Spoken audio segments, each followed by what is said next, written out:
Itinanghal na kampiyon ng Filipino professional surfer na si John Mark Tocong sa katatapos lang na 27th Siargao International Surfing Cup na ginanap sa Cloud9 General Luna, Siargao Island, Surigao del Norte. Tinalo ng 27 anyos na Pinoy surfer ang mga professional surfer niyang katunggali mula iba't ibang bansa kung saan pinagharian nito ang men's division.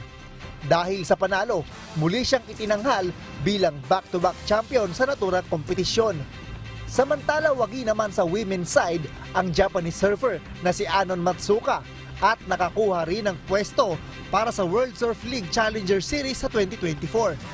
Ang annual surfing competition na ito ay nilahukan ng mahigit 100 mga surfer mula sa iba't ibang bansa, kabilang ang Pilipinas, Japan, Indonesia, Australia, Sweden at Spain. Sinuportahan ito ng Department of Tourism at naglaan ng 1.5 million na pondo para rito.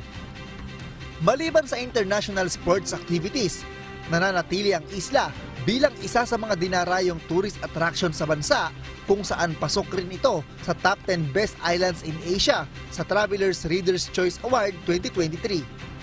Diyos ang aming sandigan, serbisyo publiko ang aming pinahalagahan. MJ Vasquez, Pumahataw.